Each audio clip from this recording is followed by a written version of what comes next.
akan menyampaikan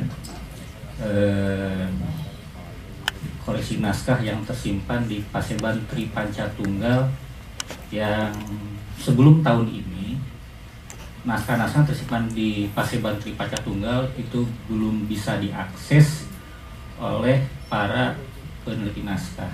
Kalaupun ada mungkin yang menyebut, tetapi belum bisa terbuka secara umum. Baru tahun sekarang naskah-naskah koleksi Paseban Tri Panca Tunggal yang nanti besok akan disampaikan informasi seutuhnya oleh pemilik naskah itu kurang lebih ada sampai 5.000 sampai 50.000 halaman. Belum pernah terjamah oleh para peneliti naskah. Jadi ada satu peribahasa di Sunda, ini karena naskah Sunda juga, naskah yang nyumput bunyi inucaang, naskah yang bersembunyi di tempat yang terang yang jelas. Ada naskahnya, tapi oleh mereka disimpan dan tidak dibukakan pada orang lain. Adapun naskah yang dijadikan bahan presentasi kali ini hanya 3 naskah saja. Yang sedianya sebetulnya bukan saya membacanya, karena yang saya dengar langsung informasi dari pemilik naskah, naskah yang 3 ini ditawarkan ke Pak Mumu. Hanya karena Pak Mumu sedang menghadapi promotor gelar doktornya, jadi khawatir terganggu katanya, dilimpahkan pada saya oleh Pak Mumu. Mungkin sini silakan. Naskah-naskah yang ada di Gugur sekarang tersimpan di Paseban, yang sebelumnya sempat berpindah ke beberapa tempat diamankan. Ini karena beberapa hal, diantaranya mohon klarifikasi, hal itu salah juga karena saya tidak meneliti secara keseluruhan apa itu komunitas adat Akur Sunda atau Cigur Kuningan. Pernah suatu ketika ajaran yang dikembangkan atau budaya yang dikembangkan di Cigur Kuningan itu dianggap sesat, sehingga mereka menutup diri untuk memperlihatkan apa yang mereka punya, mereka simpan. Namun mereka juga punya alasan. Nanti yang menyampaikan secara langsung adalah pemilik naskah.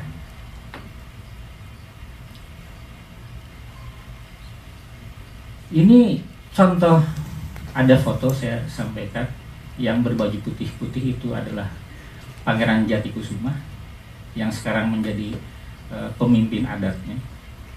Beliau berputra 8.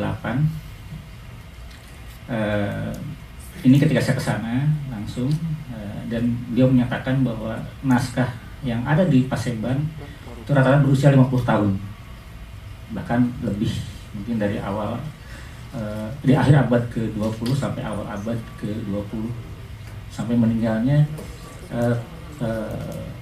akhir abad ke-19 awal abad 20 sampai meninggalnya figur Pangeran Mandrais. Nah, yang masalah adalah ini contoh kasus aksara yang ada pada naskah. Yang saya ambil lah naskah yang beraksara cacarakan sesungguhnya, karena caraka atau carakan. Juga Alpegon, saya belum sempat melihatnya.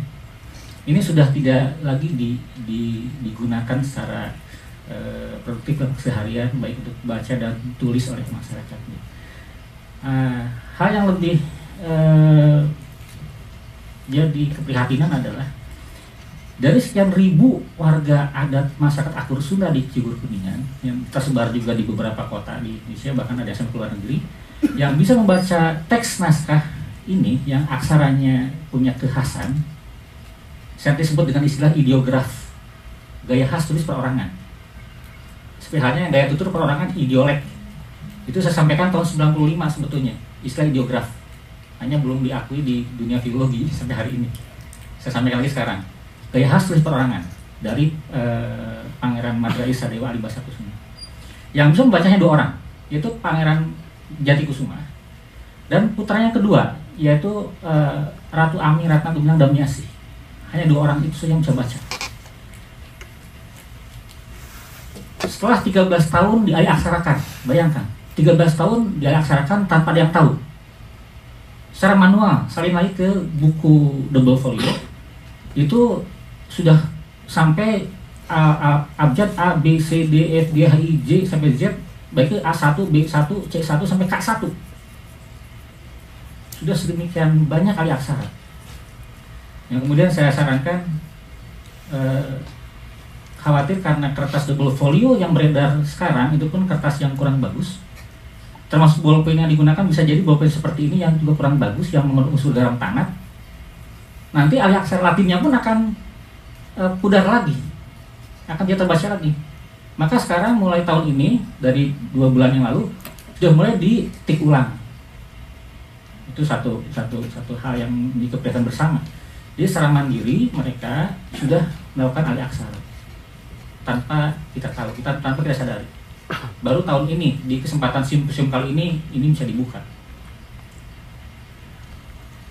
Nah, penelitian yang saya lakukan atas 3 naskah koleksi Pasir Batu Tunggal yang nanti akhirnya diketahui itu naskah wasiat. Karena dasarnya saya diminta membaca ini ketika ada konflik internal di warga masyarakat Atur Sunda. Ada salah seorang keluarga adat yang menjual tanah ke pihak luar, dan konon kabarnya akan dijadikan sebagai salah satu sumber pengoboran panas bumi yang dibeli oleh perusahaan asing yang disetujui oleh bupati, sehingga masyarakat adat berkeras untuk mempertahankan agar tidak terjual, karena itu masyarakat itu adalah tanah adat, tanah ulayat. Dasarnya adalah wasiat dari naskah ini. Yang pertama adalah deskripsi karakteristik bahan naskah, jenis aksara dan bahasanya, kemudian keotentikan naskah. Karena di pengadilan saya sebagai saksi ahli itu dicari habis-habisan, betul tidak ini tulisan siapa. Akhirnya saya merujuk sebuah teori yang saya gunakan di disertasi, yaitu teori diplomatiknya yang Mobilon, nanti saya sampaikan dulu. Kemudian juga amanat yang terkandung, karena pesan yang hendak disampaikan dalam persidangan di Pengadilan Tinggi Negeri Kuningan. Edisi menggunakan edisi standar. Alih aksara ke Latin untuk memperbaiki kesalahan. Ejaan sesuaikan dengan ejaan Basuda yang berlaku. Pembagian kata, karena memang tulisannya pun tanpa punya kata, sudah hanya teks-teks klasik. Juga ada komentar-komentar kesalahan teks. Ini ada contoh satu yang ada stempelnya di naskah. Saya temukan Pangeran SD M Alibasa. SD itu ternyata Sadewa. M merah Madrais. Kusuma Wijaningrat Kuningan Cigugur. Ini satu yang saya temukan. Kemudian di sampingnya ada, ini sangat disayangkan, tapi mereka pun tidak bisa berbuat apa-apa. Ketika naskahnya diangkat sudah mau robek, pecah, mereka kasih lakban. Ini masalah besar yang harus kita pikirkan bersama untuk menyelamatkan koleksi Cigur Kuningan. Yang bawah itu ada tanda tangan, itu stilasi dari Latin sebetulnya. Itu ada M itu Madrais, kemudian S itu Sadewa, Alibasa. Nah, itu tanda tangan dari penulis yang saya ajukan. Nah, ini teori yang saya acu di Mobilon untuk menentukan orisinal sebuah naskah. Dalam hanya 3 naskah, yang harus diperhatikan adalah aspek gaya tulis, style, tipografi. Nah, mungkin saya menyebut dengan ideograf akhirnya, bentuk tulisan, form. Di sini mungkin ada variasi bentuk, ukuran, penyaksi, penanda, ketebalan, garis yang sampai hari ini belum banyak dibicarakan. Tanda tangan yang tadi sudah saya menunjukkan juga, ada tanda tangan dari 3 naskah itu ada tanda tangannya. Ini dikenalkan tahun 1681. Dan karyanya adalah on diplomatik. Itu menarik. Sementara ini digunakan oleh mereka yang bergelut di bidang sejarah. Naskah 3 saya beri kodifikasi ABC. Itu di sini ada kertas, tinta tulis, bentuk tulisan, aksara, bahasa, dan ringkas atau waktu penulisan. Langsung ke naskah A. Ini aksaranya. Bapak Ibu yang bisa aksara carakan, sesaat akan dibuat pusing melihat aksara ini. Dan saya pun setelah intens bisa baca, tapi setelah diabaikan setelah 1 minggu, 2 minggu, 3 minggu, saya pun tidak bisa baca lagi. Beberapa bisa saya kenali, tapi perlu waktu lagi untuk adaptasi membacanya.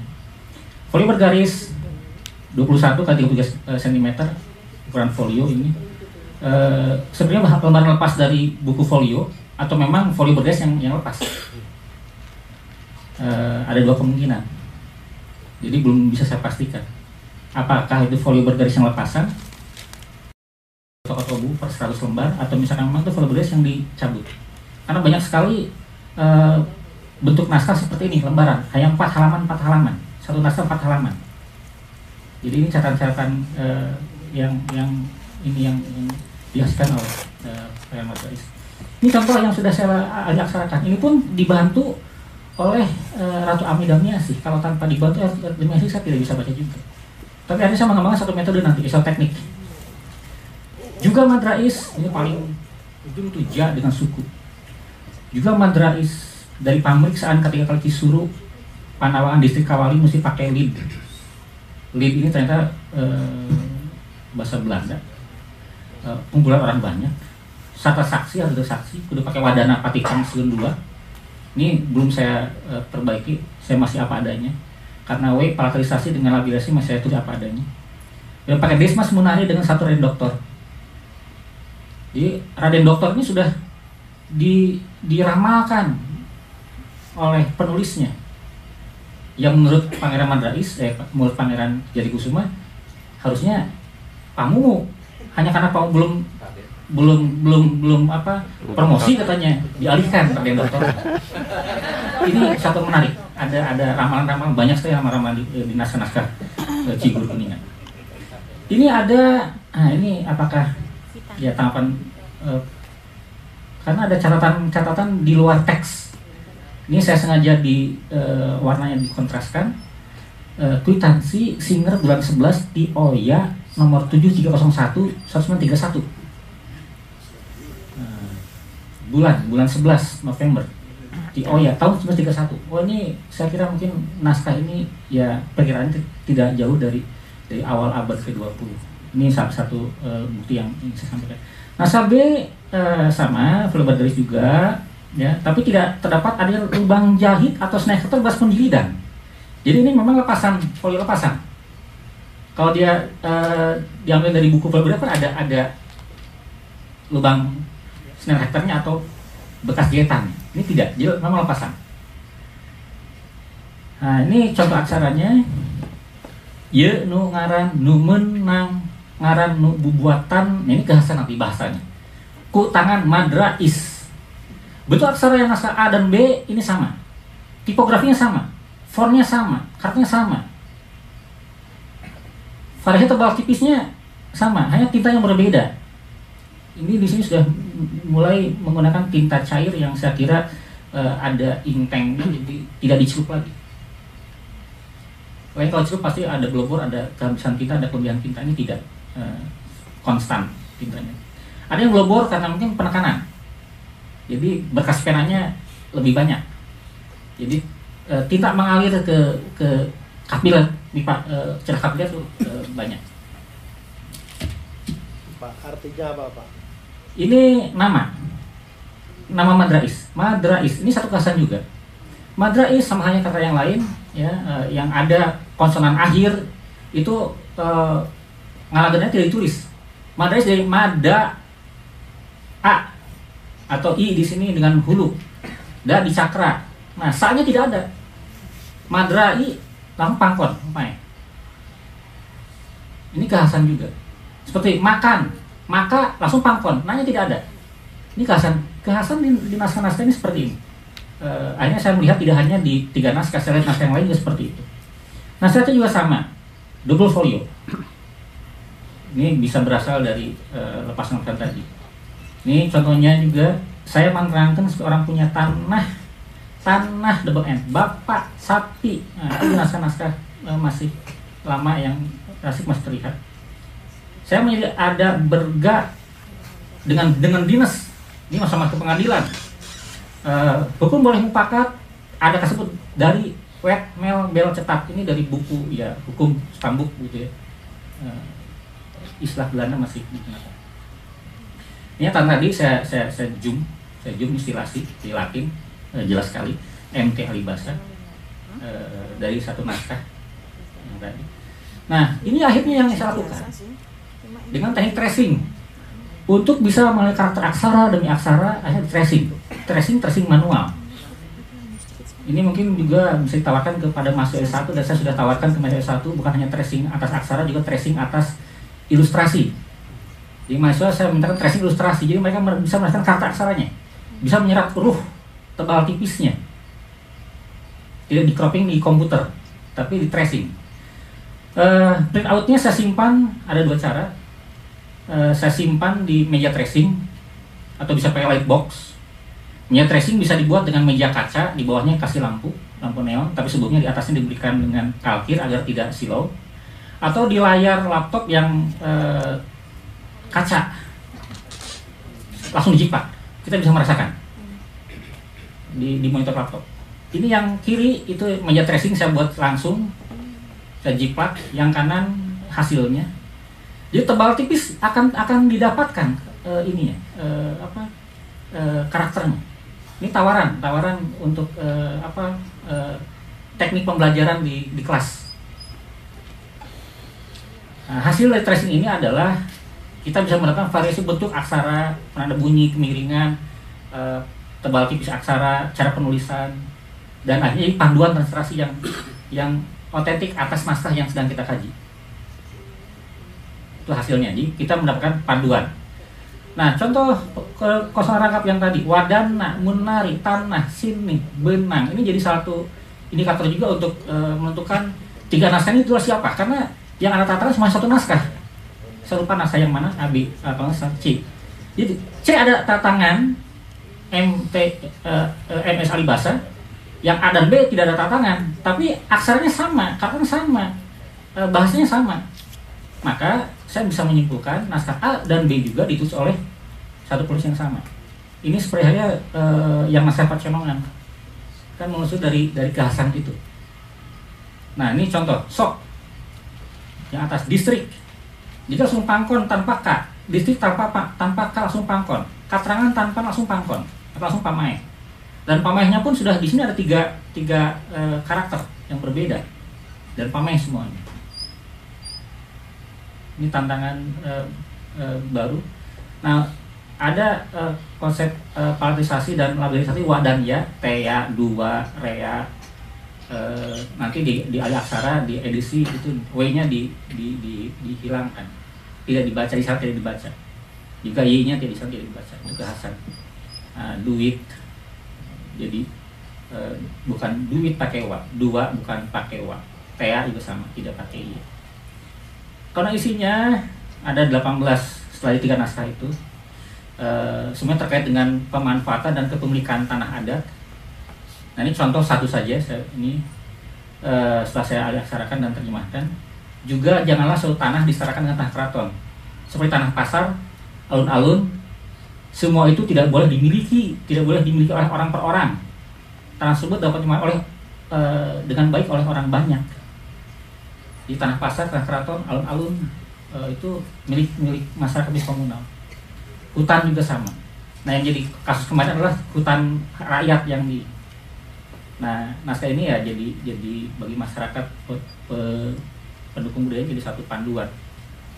Nah ini hasil identifikasi kalau bergaris, alat tulis tradisional, ada yang hitam, ya.